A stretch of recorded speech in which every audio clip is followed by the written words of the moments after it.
What's going on, YouTubers, gamers and hobbyists, and welcome to P&Q, the question and answer series where you get to ask me questions or put comments to me and then I respond to you the following month.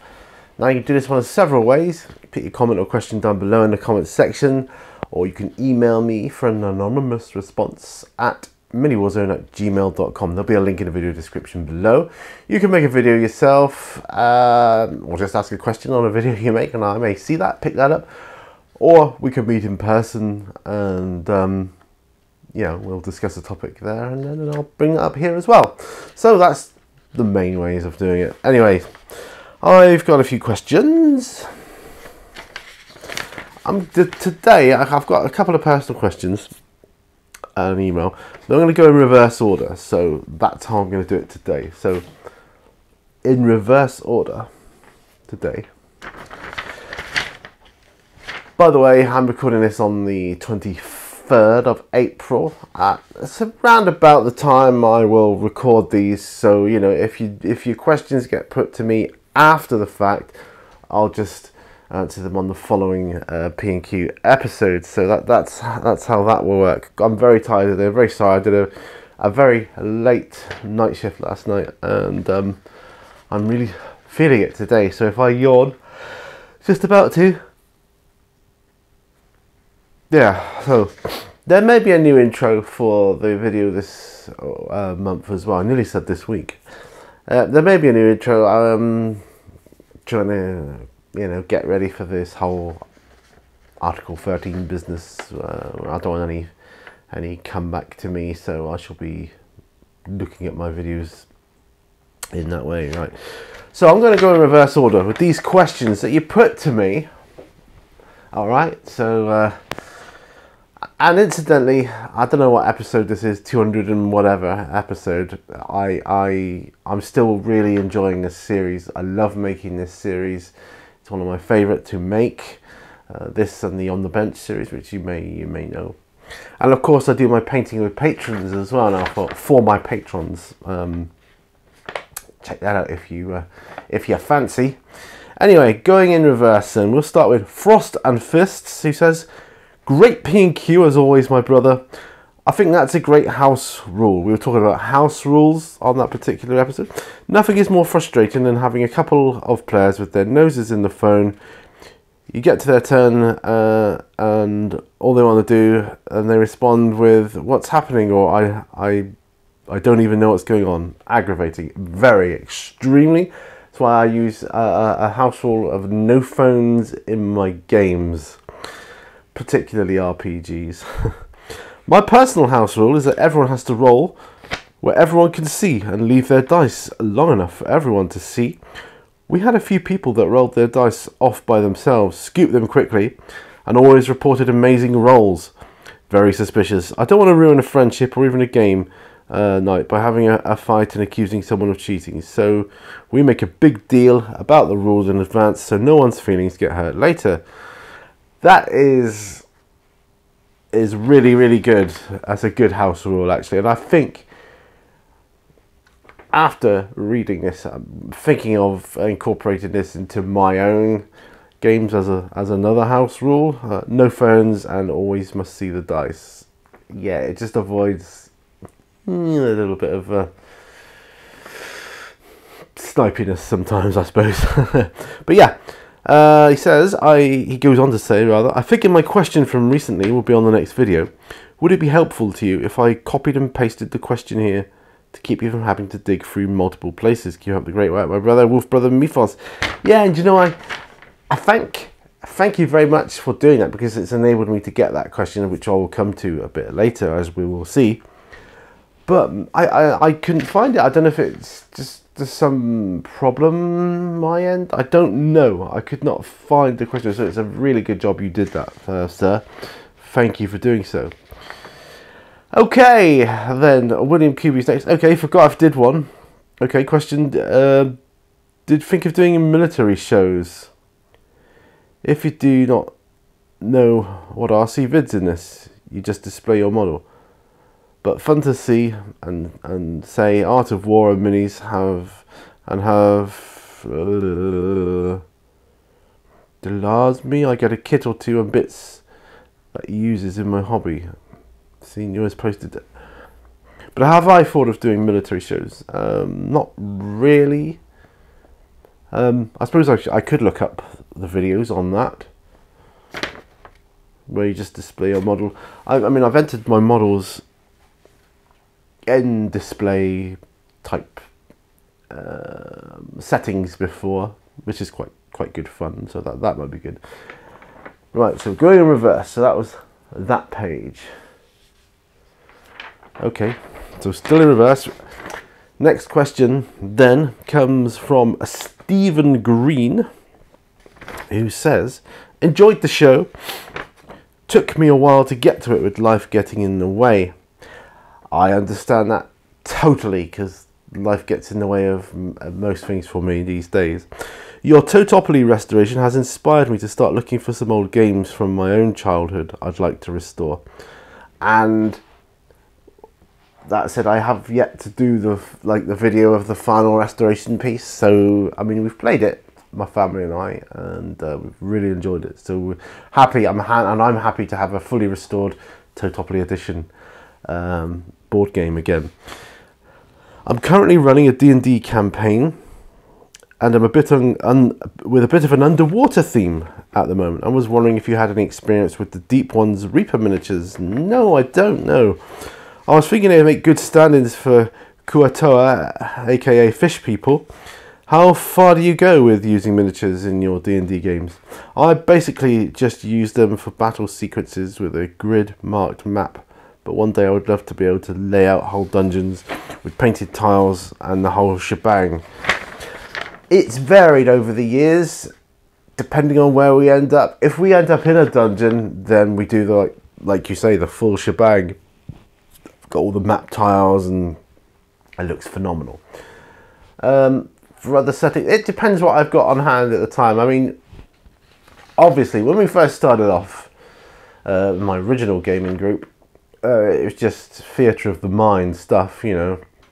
And back in the early days, we were like, it was like lucky if you had a miniature just to represent yourself, which was good. And then that evolved into, with the party of miniatures, unpainted of course, all lead miniatures on there, unpainted, and then you get surrounded by some goblins or something with just little crosses around on the paper from here to here to here to here to here, and that represented where they were. This evolved over time, and now I've got the miniatures for it, and a couple of my friends got a lot of monster miniatures in particular, and one of the games we used to run, the sessions, it was rare to not have everything on hand, scenery wise, miniature wise. My own games here now are kind of a combination. I like to use miniatures for obviously all the characters and any NPCs. So, but I'm building up things like tavern type things and filling them with other people, and I've got the tables, the bar, and all that kind of stuff. Like I say, I've got a decent dungeon, floor tile map plan. Sometimes I'll just draw it out, particularly if I'm reading from a book or something with a dungeon in it, and I'll just draw them out roughly to scale. And I'll say that represents about 5 feet or whatever. Oh, excuse me. I used to use the graph paper, square tile paper, but I kind of haven't done that for a little while now. Perhaps I should go back to that. It would make things a lot easier. But yeah, one day I would like to do the whole thing with every game I play. That would be the dream, of course, and with every RPG I play, not just D&D, but like Call of Cthulhu as well, and the werewolf and vampire games. I haven't run in a while, but yeah, I was always a little bit, I mean, that was so much more theatre of the mind, but I always wanted to use miniatures in those games. Thank you for your question. Got me thinking, that one did. Right, next one is Wargaming with Gary, who says, that would be great to have so much money to buy as many figures as you want and then hire someone to help me paint them. would you collect a new army, and what would it be? Well, I'm sorry about the yawning, I really am. If I was going historical, I would collect a Roman army.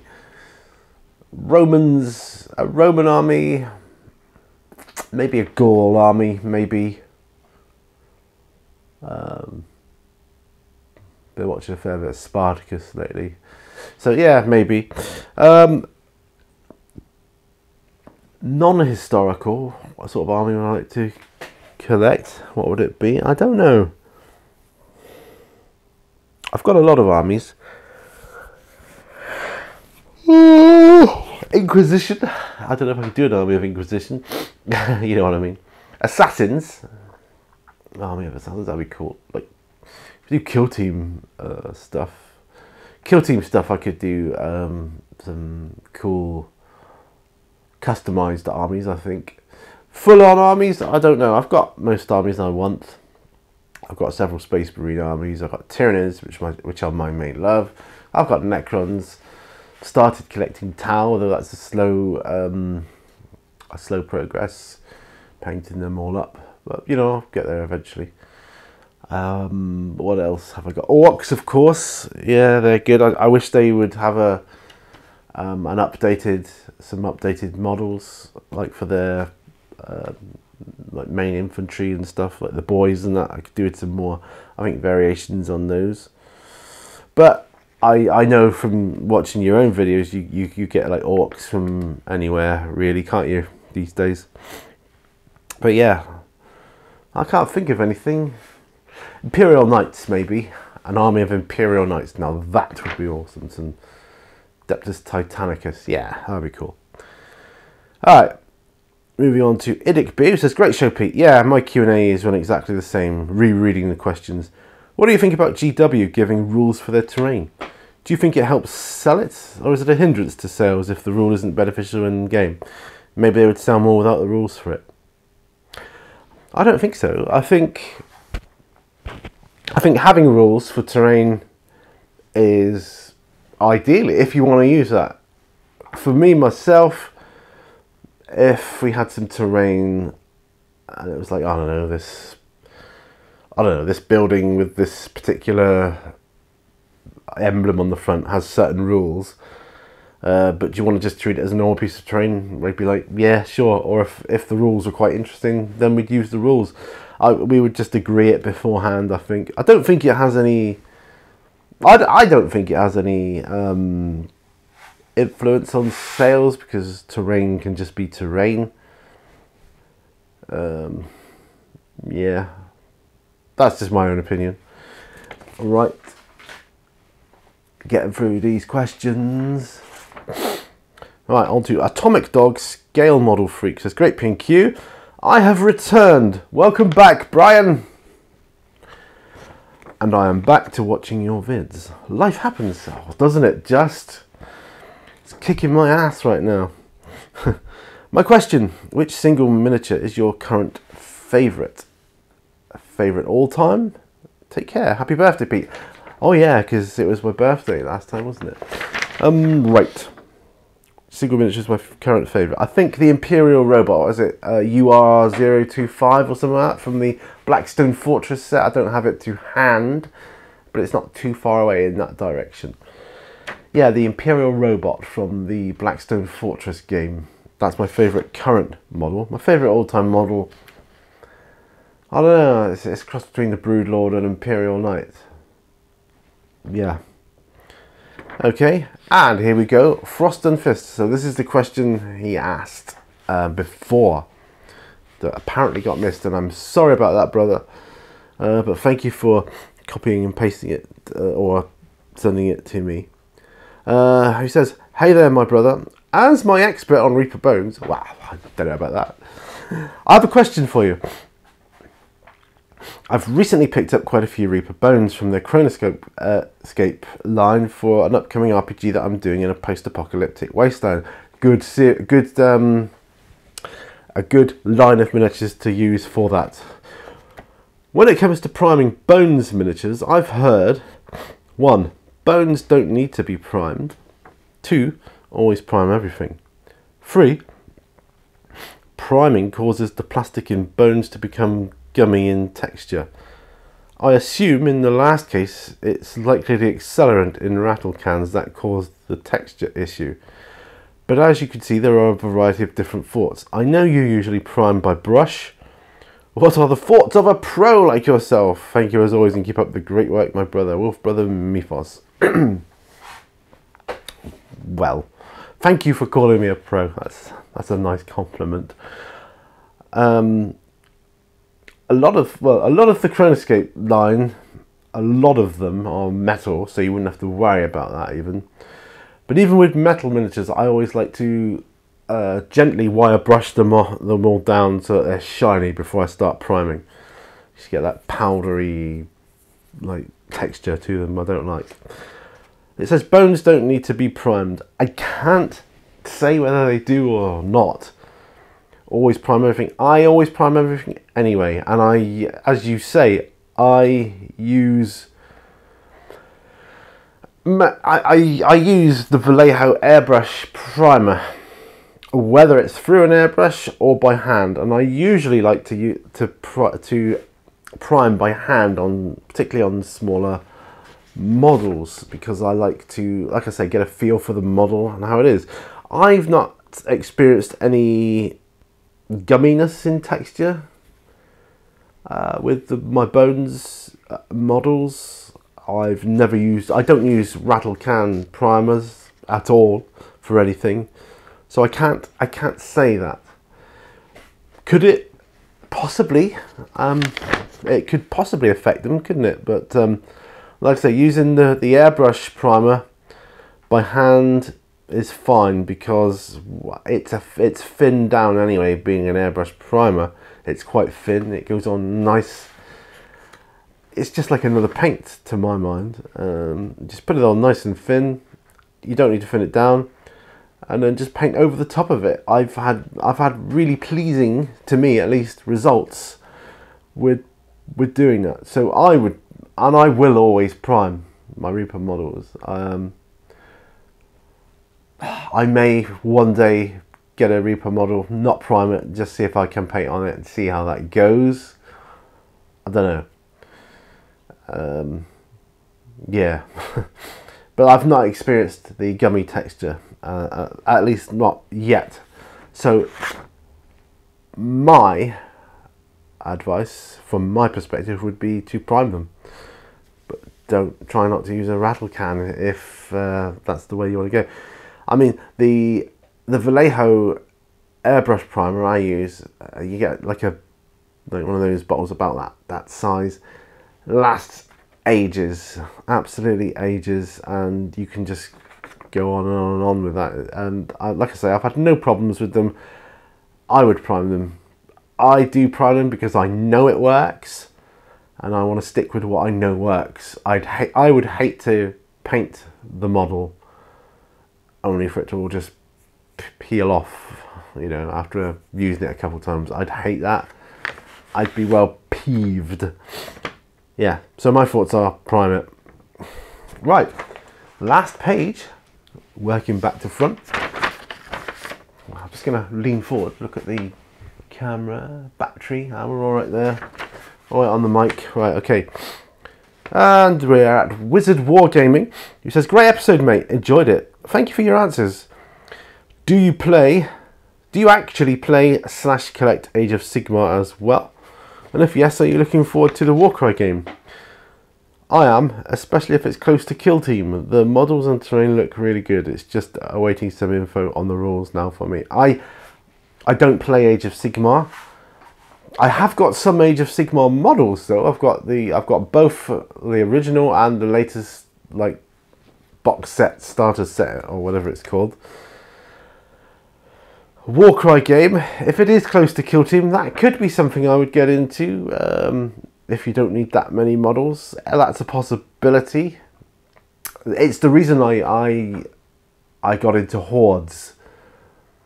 You know, the Privateer Press Hordes, because you didn't need that many models, and it was my kind of fantasy fix, as it were.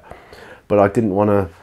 You know, I still haven't got the funds to spend, you know, hundreds and hundreds of pounds on fantasy armies. So when I first started the hobby, I was collecting fantasy for a little while, the old fantasy stuff, and you know, I was going to do just a couple of small bands of different things, but yeah, this could be a way in.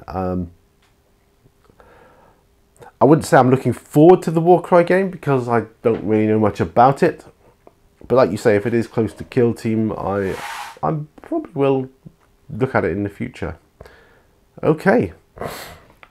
And I will use videos from people such as yourself to ascertain whether I get into it or not. So you let me know what you think. That could be a huge influence on whether I get into it or not. Okay, so go on to my email next. He says, "Hi, Mini Warzone.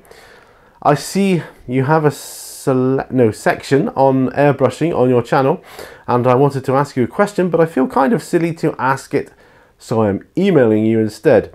If you put this onto your P&Q video, then please do not say my name. Okay, many thanks." Well, I wouldn't do that anyway, because my email questions on here are anonymous for reasons such as this. Okay, here goes.